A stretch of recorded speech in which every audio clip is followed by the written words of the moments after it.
आंध्र प्रदेश में 25 में से 20 सीटें मोदी जी को देने के संकल्प की मुट्ठी भींचिए और प्रचंड आवाज से बोलिए, भारत माता की जय, भारत माता की जय, भारत माता की जय। मंच पर उपस्थित भारतीय जनता पार्टी के प्रदेश अध्यक्ष श्रीमान सोमवीर राजू जी,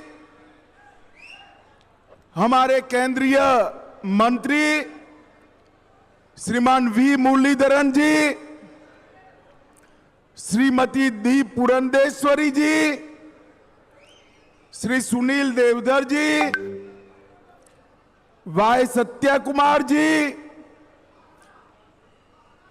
पूर्व मुख्यमंत्री Andhra Pradesh Shriman Kiran Kumar Reddy ji, Shri CM Ramesh ji, YS Chowdary ji, Shri GVL Narasimha Rao ji, Shri Vishnu Kumar Raju ji और आज विशाखापट्टनम की इस सभा में आए हुए प्यारे भाइयों, बहनों, माताओं और मेरे जिगर के टुकड़े जैसे युवा मित्रों, आप सभी को नमस्कार। मित्रों, सबसे पहले मैं सिंहचलम श्री वाराही लक्ष्मी नरसिम्हा स्वामी को और कनक महालक्ष्मी देवी को प्रणाम कर कर मेरी बात की शुरुआत करना चाहता हूं। मैं जब यहां वाइजैग में आया हूं तब महान स्वतंत्र सेनानी देशभक्त अल्लूरी सीताराम राजू को भी प्रणाम कर कर मेरी बात की शुरुआत करना चाहता हूं। श्री तेन्नेती विश्वनाथम जी को याद कर कर और विजयनगर के महाराजा डॉक्टर पीवी जी राजू को भी याद कर कर मेरी बात आगे बढ़ाना चाहता हूं। मित्रों, मैं जब यहां आया हूं तब अभी मोदी जी की सरकार के 9 साल पूरे हुए हैं। उसके उपलक्ष्य में भारतीय जनता पार्टी के कार्यकर्ता समग्र देश में जाकर देश की जनता का धन्यवाद करने का एक कार्यक्रम है। इसके तहत मैं आज यहां आया हूं। వేదికపై ఉన్న పెద్దలందరినీ పేర్లు చదివి ఈ సభలో వచ్చినటువంటి బ్రదర్ అన్నలు, అక్కలు, తల్లులు అందరికీ నమస్కరిస్తూ సింహాచల శ్రీ నరసింహ స్వామిని, లక్ష్మీ నరసింహ స్వామికి నమస్కారాలు తెలియజేస్తూ దేశభక్తుడైనటువంటి అల్లూరి సీతారామరాజు గారిని స్మరిస్తూ, తెల్నేటి విశ్వనాథం గారిని స్మరిస్తూ, విజయనగరం రాజు పీవీజీ రాజు గారిని కూడా తలుస్తూ ఈ సభకు ప్రధానమంత్రి నరేంద్ర మోదీ గారు 9 సంవత్సరాల పరిపాలన పూర్తి చేసుకున్న సందర్భంలో దేశ ప్రజల వద్దకు వెళ్ళి వారందరికీ ధన్యవాదాలు తెలియచేయడానికి వచ్చిన సందర్భం ఇది। मित्रों, यूपीए सरकार 10 साल चली, सोनिया मनमोहन की सरकार 10 साल चली। 10 साल में यूपीए सरकार ने 12 लाख करोड़ के घपले, घोटाले और भ्रष्टाचार किए। 10 సంవత్సరాలు 2004 నుంచి 14 వరకు యూపీఏ ప్రభుత్వం సోనియా గాంధీ, మన్మోహన్ సింగ్ గారి ఆధ్వర్యంలో నడిచింది। ఆ ప్రభుత్వంలో 12 లక్షల కోట్ల అవినీతి జరిగింది। और मित्रों, नरेंद्र मोदी जी ने 9 साल सरकार चला ली। 9 साल में नरेंद्र मोदी सरकार पर एक भी करप्शन का कोई भी आरोप नहीं लगा सका है। అందరికీ అర్థమైంది, మోదీ గారి ప్రభుత్వం 9 సంవత్సరాలు అధికారంలో ఉన్నప్పటికీ ఈ 9 సంవత్సరాల్లో ఒక్క అవినీతి ఆరోపణ కూడా చేయలేదు, ఎవరు చేసే సాహసం కూడా చేయలేదు। और यहां एक जगनमोहन रेड्डी की सरकार चल रही है। ये सरकार ने इस 4 साल में घपले, घोटाले और भ्रष्टाचार के अलावे कुछ नहीं किया है।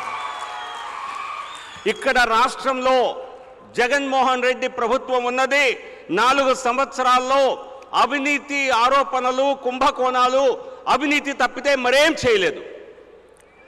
9 वर्ष तक यूपीए सरकार चली। आप सभी को याद होगा, आए दिन पाकिस्तान से आलिया, मालिया, जमालिया घुस जाते थे और देश के अंदर बम धमाके कर कर चले जाते थे। मनमोहन सरकार में हिम्मत नहीं थी इनके खिलाफ उप करने की।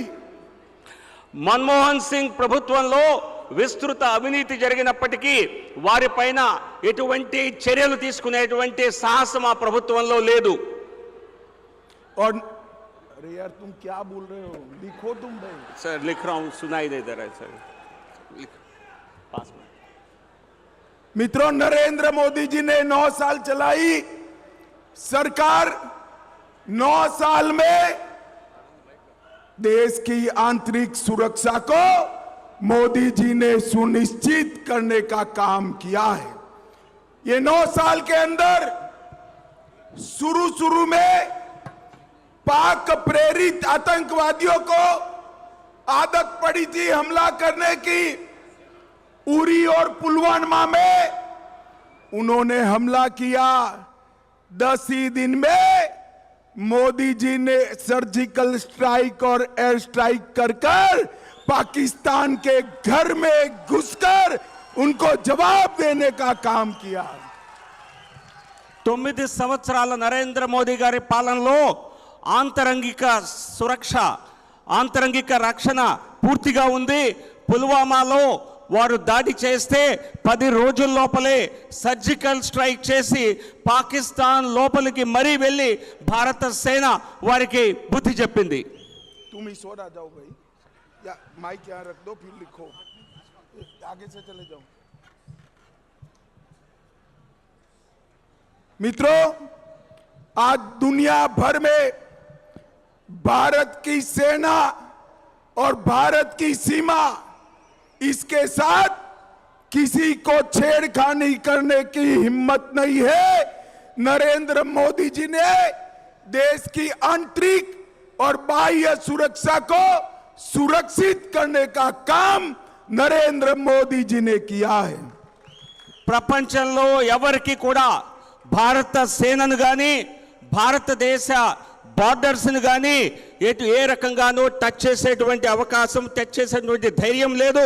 ఈ రోజు భారతదేశంలో ఇంటర్నల్ సెక్యూరిటీ, అలాగే మన పొరుగు దేశాల్లో ఉన్నటువంటి సెక్యూరిటీని కూడా పూర్తిగా సురక్షితం చేయడం జరిగింది నరేంద్ర మోదీ గారు।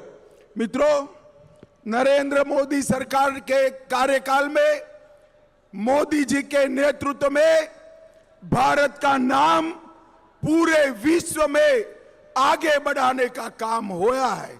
दुनिया में भारत के गौरव को मोदी जी ने बढ़ाने का काम किया है।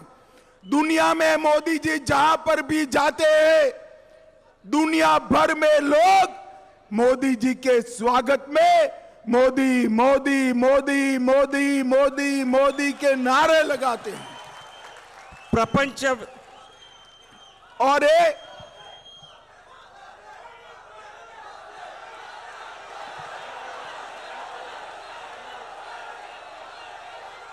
जो नारे मोदी मोदी के लगते हैं, वो नरेंद्र मोदी या भारतीय जनता पार्टी के लिए नहीं है। वो जो नारे नरेंद्र मोदी जी के लिए लगते हैं, वो आंध्र प्रदेश और देश की 130 करोड़ की जनता का सम्मान है। 130 करोड़ की जनता का सम्मान। ప్రపంచ వ్యాప్తంగా భారతదేశ గౌరవం ఇనుమడిస్తోంది। ప్రధానమంత్రి నరేంద్ర మోదీ గారు ప్రపంచంలో ఎక్కడికి వెళ్ళినా ఆయనకు భవ్య స్వాగతం లభిస్తోంది। ఎక్కడికి వెళ్ళినా మోదీ మోదీ అనేటువంటి ప్రపంచ వ్యాప్తంగా అటువంటి స్లోగన్స్ వినిపిస్తున్నాయి। ఈ స్లోగన్స్ ప్రధాని నరేంద్ర మోదీ గారికి మాత్రమే కాదు, ఆంధ్రప్రదేశ్ ప్రజలకు కూడా 130 కోట్ల మంది భారతదేశ ప్రజలకి ఇచ్చేటువంటి గౌరవం అని తెలియజేస్తున్నాను. मित्रों, ये जगनमोहन रेड्डी की सरकार किसान हितैषी सरकार होने का दावा कर रही है. ఇక్కడ జగన్మోహన్ రెడ్డి ప్రభుత్వం నేను రైతుల సంక్షేమ ప్రభుత్వం నడుపుతానని చెప్పుకుంటున్నారు. परंतु समग्र देश में किसानों की आत्महत्या में आंध्र प्रदेश तीसरे नंबर पर है. जगनमोहन जी, आपको शर्म आनी चाहिए. జగన్మోహన్ రెడ్డి ప్రభుత్వం దేశంలోనే 3వ స్థానంలో ఆంధ్రప్రదేశ్ రైతుల ఆత్మహత్య విషయంలో ఉన్నది. ఈ ప్రభుత్వానికి సిగ్గు రావాలి అని చెప్తున్నాను. मोदी जी ने 9 वर्ष में देश के 70 करोड़ गरीबों के लिए ढेर सारे काम किए हैं. हर गरीब को पक्का घर देने का काम देश के प्रधानमंत्री नरेंद्र मोदी जी ने किया है. 9 సంవత్సరాల్లో 70 కోట్ల మంది పేదల కోసం నరేంద్ర మోదీ ప్రభుత్వం పనిచేసింది. అనేక అభివృద్ధి, అనేక వెల్ఫేర్ కార్యక్రమాలు చేపట్టడం జరిగింది. పక్కా ఇళ్ళని ఇవ్వటం జరిగింది. अब लिखना मत, एक एक वाक्य आएगा. देश में 9 करोड़ गरीबों को और 13 करोड़ लोगों को गैस का सिलेंडर देने का काम नरेंद्र मोदी सरकार ने किया है. దేశంలో 9 కోట్ల మంది పేదలకు 13 కోట్ల ఉచిత సిలిండర్లను ఇవ్వటం జరిగింది ఉజ్వల పథకం కింద. देश के 11 करोड़ किसानों को हर साल 6,000 रुपया मोदी दिल्ली से भेजते हैं. 11 కోట్ల మంది రైతులకు దేశవ్యాప్తంగా ప్రతి సంవత్సరం నరేంద్ర మోదీ గారు డైరెక్ట్ గా 6,000 రూపాయలని ప్రతి ఒక్కరికి పంపిస్తున్నారు. और जगनमोहन जी मोदी जी के ये रुपये को रायतू भरोसा स्कीम का नाम देकर किसानों को देने का काम करते हैं. మోదీ గారు ఇచ్చేటువంటి ఈ డబ్బుని రైతు భరోసా పేరుతో నేనిస్తున్నానని చెప్పి జగన్మోహన్ రెడ్డి మభ్య పెడుతున్నారు. मित्रों, मोदी जी ने 10 करोड़ से ज्यादा गरीबों के घर में आजादी के 70 साल के बाद पहली बार शौचालय पहुंचाने का काम नरेंद्र मोदी जी ने किया है. దేశ స్వాతంత్రం వచ్చిన తర్వాత 10 కోట్ల కంటే ఎక్కువ ఇళ్లలో మొదటిసారిగా మరుగుదొడ్డి సదుపాయం మోదీ గారి ప్రభుత్వం ఇవ్వటం జరిగింది. देश के हर गरीब के घर में बिजली पहुंचाने का काम भारतीय जनता पार्टी की नरेंद्र मोदी सरकार ने किया है. ప్రతి పేదవాడి ఇంటికి కూడా విద్యుత్ సదుపాయం ఉండేలా, ప్రతి ఒక్కరికి కరెంటు సదుపాయం ఉండేలా మోదీ గారి ప్రభుత్వం చేసింది. मित्रों, मोदी जी ने देश के 70 करोड़ गरीबों को कोरोना आया तब से और अब हमेशा के लिए प्रति व्यक्ति प्रति माह 5 किलो चावल फ्री ऑफ कॉस्ट भेजने का काम नरेंद्र मोदी जी ने किया है. కరోనా వచ్చిన దగ్గర నుంచి 80 కోట్ల మంది ప్రజలకి, పేదలకి ప్రతి నెల ప్రతి వ్యక్తికి 5 కిలోల చొప్పున ఉచిత బియ్యాన్ని ఇవ్వటం జరుగుతోంది.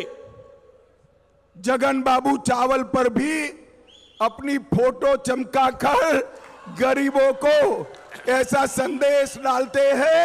मैं आंध्र के गरीबों को कहना आया हूं कि गरीबों के लिए चावल नरेंद्र मोदी जी भेज रहे हैं. పేదలకి నరేంద్ర మోదీ గారి ప్రభుత్వం ఉచితంగా బియ్యాన్ని ఇస్తుంటే దానిపైన కూడా తన ఫోటోను వేసుకునేటువంటి పని జగన్మోహన్ రెడ్డి చేస్తున్నారు. ఇది కేంద్ర ప్రభుత్వం, మోదీ గారి ప్రభుత్వం ఇచ్చేదని చెప్తున్నాను. नरेंद्र मोदी जी ने देश के 70 करोड़ गरीबों को 5 लाख तक का स्वास्थ्य का पूरा खर्चा फ्री ऑफ कॉस्ट कर दिया है. 70 దేశవ్యాప్తంగా పేదలకి 5 లక్షల రూపాయల వరకు ఉచిత బీమా సౌకర్యాన్ని ఇవ్వటం జరుగుతోంది మోదీ గారి ప్రభుత్వం ద్వారా. मोदी जी ने पैडी का रेट एमएसपी 1400 रुपये से 2060 रुपये तक पहुंचाने का काम किया है। రైతులకు ఇచ్చేటువంటి కనీస మద్దతు ధరని 1400 నుంచి 2060 రూపాయలు ప్రతి క్వింటాల్కి పెంచడం జరిగింది। और मुझे बताओ वाइजेक वालों, आप सभी को कोरोना का दोनों वैक्सीनेशन लग गया है या नहीं लग गया है? అందరికీ అర్థమైంది। हाथ ऊपर कर कर बताओ, लग चुका है ना? 2 వ్యాక్సిన్లు వేసిన వాళ్ళందరూ చేయెత్తి చూపించండి కరోనా వ్యాక్సిన్। किसी को 25 पैसा भी देना पड़ा है क्या? मोदी जी ने कॉफी पिलाकर आपके मोबाइल पर सर्टिफिकेट वैक्सीनेशन का भेजा या नहीं भेजा? मोदी जी ने 230 करोड़ से ज्यादा वैक्सीनेशन देकर भारत को कोरोना से सुरक्षित करने का काम नरेंद्र मोदी जी ने किया है।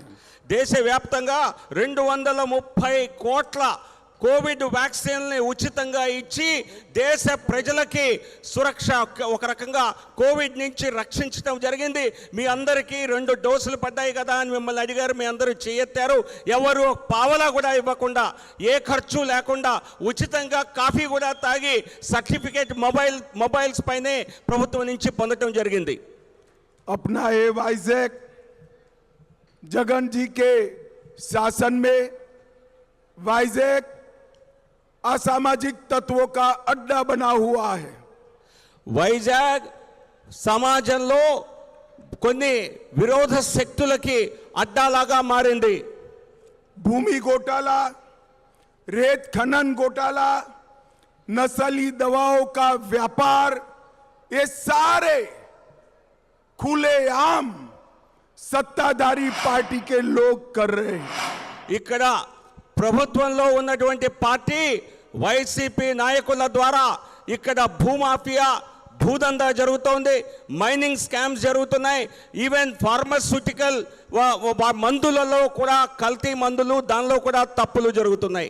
मित्रों, मोदी जी ने इन 9 साल में आंध्र प्रदेश के लिए ढेर सारे काम किए हैं। గత 9 సంవత్సరాల్లో నరేంద్ర మోదీ గారు ఆంధ్రప్రదేశ్ కోసం అనేక పనులు చేయటం జరిగింది।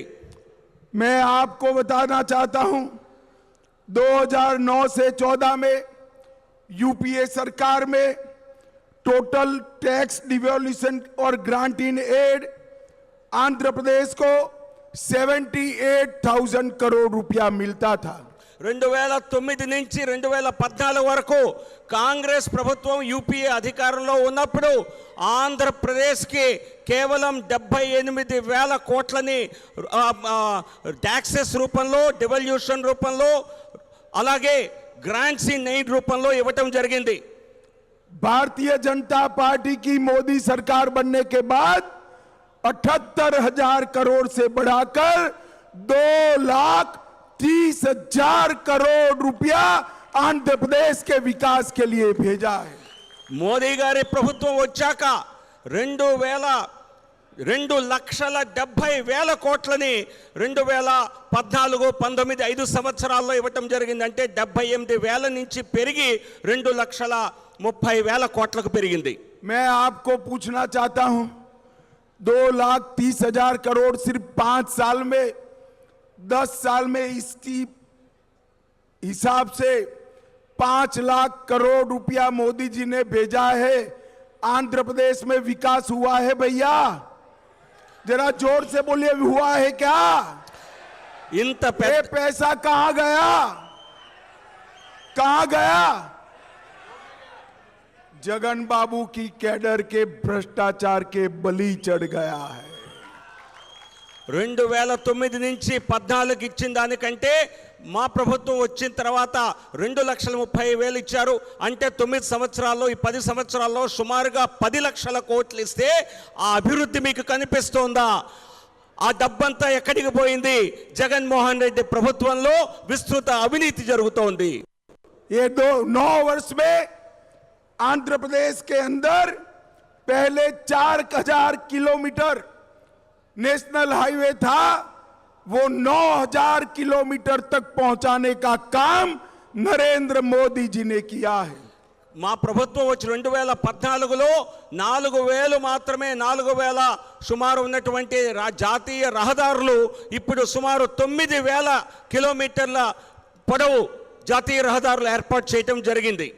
और ये हाईवे बनाने में करीब करीब 3 लाख करोड़ रुपया खर्च नरेंद्र मोदी सरकार ने किया है। ఈ జాతీయ రహదారుల నిర్మాణం కోసం కేంద్ర ప్రభుత్వం మోదీ ప్రభుత్వం దాదాపుగా 3 లక్షల కోట్లని వ్యయం చేయడం జరిగింది। सागरमाला योजना में आंध्र प्रदेश को ये 3 लाख करोड़ के अलावे 85,000 करोड़ रुपया अलग से दिया गया है। ఈ సాగర్మాల పథకం కింద ఏదైతే జాతీయ రహదారులపై పెట్టినటువంటి 3 లక్షల కోట్ల కంటే అదనంగా 85,000 కోట్లని ఖర్చు చేయటం జరిగింది। 2 वंदे भारत ट्रेन सिकंदराबाद से विशाखापट्टनम और सिकंदराबाद से तिरुपति आंध्र प्रदेश को देने का काम नरेंद्र मोदी सरकार ने किया है। ఆంధ్రప్రదేశ్ ప్రజలకు 2 వందే భారత్ రైళ్లని నరేంద్ర మోదీ గారి ప్రభుత్వం ఇవ్వటం జరిగింది। ఒకటి సికింద్రాబాద్ నుంచి విశాఖపట్నానికి, మరొకటి సికింద్రాబాద్ నుంచి తిరుపతికి। 450 करोड़ रुपया खर्च कर अपना वाइजैक रेलवे स्टेशन भव्य बनाने का काम नरेंद्र मोदी सरकार ने शुरू किया है। వైజాగ్ రైల్వే స్టేషన్ 450 కోట్ల రూపాయల ఖర్చుతో దీన్ని భవ్య రైల్వే స్టేషన్ గా నూతనంగా నిర్మాణం చేయడం జరుగుతోంది మోదీ గారి ప్రభుత్వం ద్వారా। कडप्पा एयरपोर्ट को रिवाइव करने का काम नरेंद्र मोदी सरकार ने किया है। కడప ఎయిర్పోర్ట్ ని పునఃస్థాపితం చేసింది నరేంద్ర మోదీ ప్రభుత్వం। कर्नूल एयरपोर्ट का ऑपरेशन शुरू हो चुका है। కర్నూలులో కూడా ఎయిర్పోర్ట్ కొత్త ఎయిర్పోర్ట్ ని ప్రారంభించడం జరిగింది ఈ సమయంలోనే। यहां पर वायुसेना का एयरपोर्ट था। नए भोगापुरम एयरपोर्ट को नरेंद्र मोदी सरकार ने मंजूर कर दिया है। ఇక్కడ నేవల్ ఎయిర్పోర్ట్ ఉన్నది, కానీ కొత్త ఎయిర్పోర్ట్ ని భోగాపురం ఎయిర్పోర్ట్ నిర్మాణం కోసం కేంద్ర ప్రభుత్వం కావాల్సినటువంటి అన్ని మంజూరీలు ఇవ్వటం జరిగింది, అన్ని అప్రూవల్స్ ఇవ్వటం జరిగింది। काकीनाडा, विशाखापट्टनम, तिरुपति, अमरावती उसको स्मार्ट सिटी के रूप में विकसित किया जा रहा है। విశాఖపట్నం, కాకినాడ, తిరుపతి, అమరావతి నగరాలని స్మార్ట్ సిటీ నగరాలుగా కేంద్ర ప్రభుత్వ నిధులతో అభివృద్ధి చేస్తోంది। विशाखापट्टनम और अनंतपुर में 2 मल्टीपर्पज लॉजिस्टिक पार्क बनाए जा रहे हैं। విశాఖపట్నంలో అనంతపురంలో కేంద్ర ప్రభుత్వం ద్వారా 2 मल्टीपर्पज लॉजिस्टिक पार्क्स बनाया जा रहा है, చేయటం జరుగుతోంది। ढेर सारी केंद्र सरकार के संस्थानों को आंध्र प्रदेश में लगाया गया है। అనేక కేంద్ర ప్రభుత్వ విద్యా సంస్థల్ని ఆంధ్రప్రదేశ్లో పెట్టడం జరిగింది। तिरुपति में IIT, विशाखापट्टनम में IIM, मंगलगिरी में एम्स, टडेपल्ली गुदम में NIT, triple IT Shri city, IISER Tirupati, central university Anantapur, tribal university Vizianagaram, institute of foreign trade Kakinada और 3 नए मेडिकल कॉलेज नरेंद्र मोदी सरकार ने दिए हैं। ఈ విద్యా సంస్థల్లో IIT Tirupati, Indian Institute of Management Visakhapatnam, AIIMS Mangalagiri, NIT National Institute of Technology Tadepalligudem, triple IT Sri City Tirupati, అలాగే central university Anantapuram, tribal university Vizianagaram, అలాగే 3 మెడికల్ కాలేజెస్ని కూడా మరి కేంద్ర ప్రభుత్వం ఆంధ్రప్రదేశ్కు మంజూరు చేయడం జరిగింది। काकीनाडा में एक ड्रग पार्क देने का काम भी नरेंद्र मोदी सरकार ने किया है।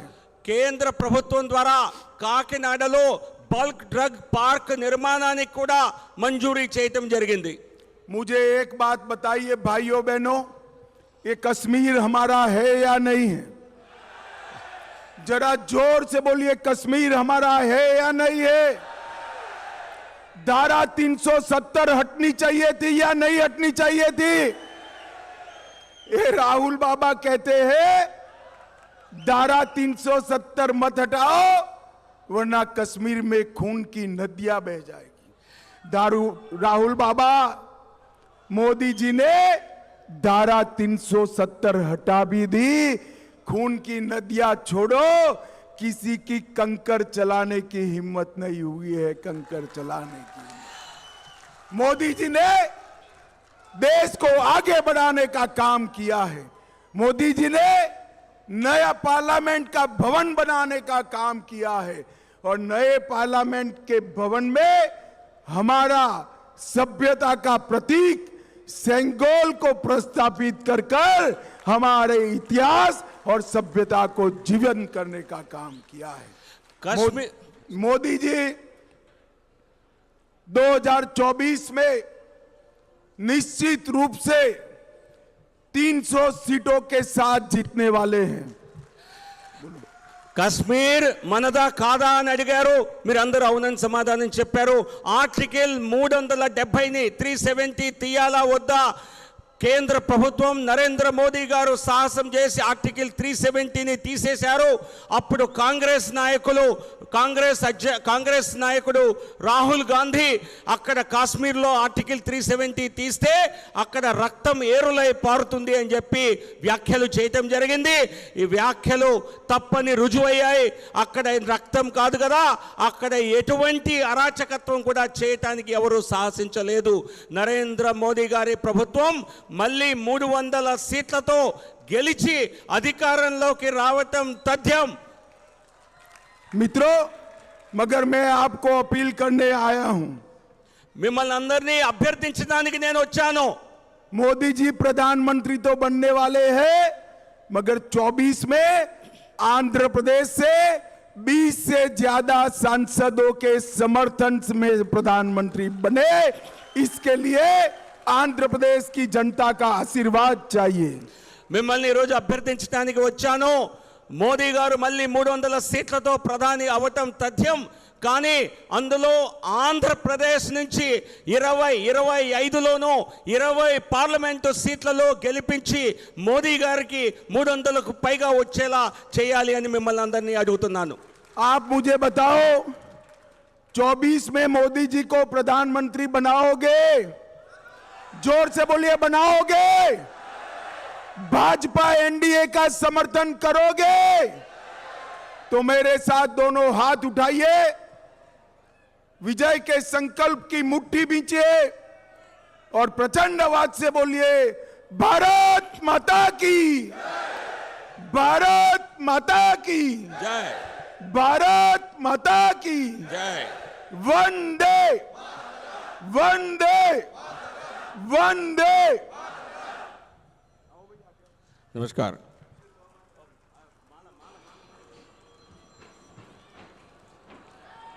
भारत माता की, भारत माता की। ఈనాటి కార్యక్రమ ముఖ్య అతిథి కేంద్ర హోంమంత్రి వర్యులు శ్రీ అమిత్ షా గారికి, అలాగే ఈనాటి కార్యక్రమ మరొక ముఖ్య అతిథి రాష్ట్ర అధ్యక్షులు मेरे साथ दोनों हाथ उठाइए, రెండు చేతులు ఎత్తండి. उठाइए दोनों हाथ। आंध्र प्रदेश में 25 में से 20 सीटें मोदी जी को देने के संकल्प की मुट्ठी बींचिए और प्रचंड आवाज से बोलिए, भारत माता की जय, भारत माता की जय, भारत माता की जय. और यहां एक जगनमोहन रेड्डी की सरकार चल रही है। ये सरकार ने इस 4 साल में घपले, घोटाले और भ्रष्टाचार के अलावे कुछ नहीं किया है। ये जगनमोहन रेड्डी की सरकार किसान हितैषी सरकार होने का दावा कर रही है, परंतु समग्र देश में किसानों की आत्महत्या में आंध्र प्रदेश तीसरे नंबर पर है। जगन मोहन जी, आपको शर्म आनी चाहिए। मित्रों, यूपीए सरकार 10 साल चली, सोनिया मनमोहन की सरकार 10 साल चली। 10 साल में यूपीए सरकार ने 12 लाख करोड़ के घपले, घोटाले और भ्रष्टाचार किए। और मित्रों, नरेंद्र मोदी जी ने 9 साल सरकार चला ली। 9 साल में नरेंद्र मोदी सरकार पर एक भी करप्शन का कोई भी आरोप नहीं लगा सका है। इसके 11 करोड़ किसानों को हर साल 6,000 रुपया मोदी जी दिल्ली से भेजते हैं। और जगन मोहन जी मोदी जी के ये रुपये को रायतू भरोसा स्कीम का नाम देकर किसानों को देने का काम करते हैं। जगन बाबू चावल पर भी अपनी फोटो चमकाकर गरीबों को ऐसा संदेश डालते हैं।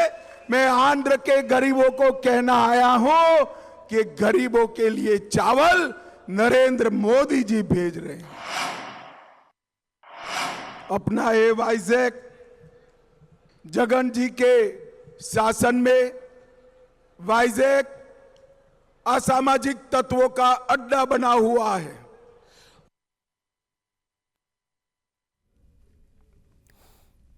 కేంద్ర హోంమంత్రి అమిత్ షా ప్రసంగాన్ని విశాఖ నుంచి మనం చూసాం. 4 ఏళ్ల జగన్ పాలనలో అవినీతి కుంభకోణాలు తప్ప ఏమీ సాధించలేదంటూ విమర్శించారు. అలాగే యూపీఏ పాలనలో పాకిస్తాన్ నుంచి ఉగ్రవాదులు వచ్చి దాడులు చేసి వెళ్లిపోయారు. కానీ ఇప్పుడు అలాంటి పరిస్థితి లేదు, దేశం పూర్తిగా సురక్షితంగా ఉందని కేంద్ర హోంశాఖ మంత్రి అమిత్ షా చెప్పడం మనం విన్నాం. 9 ఏళ్ల మోదీ పాలనలో దేశం చాలా సురక్షితంగా ఉంది, ఉగ్రవాదులు దాడులు చేస్తే పాకిస్తాన్ వెళ్లి సర్జికల్ స్ట్రైక్ చేశామని చెప్పారు. అలాంటి ఘటనలు మళ్ళీ ఇక్కడ రిపీట్ కావటం లేదని కూడా చెప్పారు. మోదీ మళ్ళీ 300కు పైగా సీట్లతో ప్రధాని కావటం పక్కా అని చెప్పారు హోంమంత్రి అమిత్ షా. అలాగే ఏపీలో ఉన్న 25 ఎంపీ సీట్లలో 20 సీట్లు బీజేపీ గెలిచే విధంగా అందరూ సంకల్పం తీసుకోవాలని హోంమంత్రి అమిత్ షా ఈ బహిరంగ సభ వేదికగా చెప్పారు. మరోవైపు మోదీ ప్రభుత్వం ఆంధ్రప్రదేశ్కి సహాయ సహకారాలు పూర్తిగా అందిస్తోంది. రైతుల ఖాతాల్లో అమౌంట్ వేస్తున్నప్పటికీ కూడా అది తాము వేస్తున్నట్టుగా ఇక్కడ వైసీపీ ప్రభుత్వం జగన్ చెప్పుకుంటున్నారంటూ చెప్తున్నారు. అలాగే రైతుల ఆత్మహత్యల్లో దేశవ్యాప్తంగా కూడా చూసుకుంటే 3వ స్థానంలో ఆంధ్రప్రదేశ్ రాష్ట్రం ఉంది. దీనికి వైఎస్ జగన్ సిగ్గుపడాలని విమర్శించారు హోంమంత్రి అమిత్ షా. అలాగే ఏపీ అభివృద్ధికి అన్ని రకాలుగా కేంద్ర ప్రభుత్వం సహకరిస్తుంది. ఇటు స్మార్ట్ సిటీస్ డెవలప్మెంట్ విషయంలో కావచ్చు, వందే భారత్ ట్రైన్స్ కోసం కావచ్చు, అలాగే ఎడ్యుకేషన్ పరంగా అన్ని నిధులు ఏపీకి ఇస్తున్నప్పటికీ కూడా ఇక్కడ ఆంధ్రప్రదేశ్ ప్రభుత్వం వాటిని నిధులు దుర్వినియోగం చేస్తూ ఇక్కడ పూర్తిగా కుంభకోణాలు, భూ కబ్జాలు జరుగుతున్నాయంటూ ఏపీ ప్రభుత్వాన్ని విమర్శించారు హోంమంత్రి అమిత్ షా.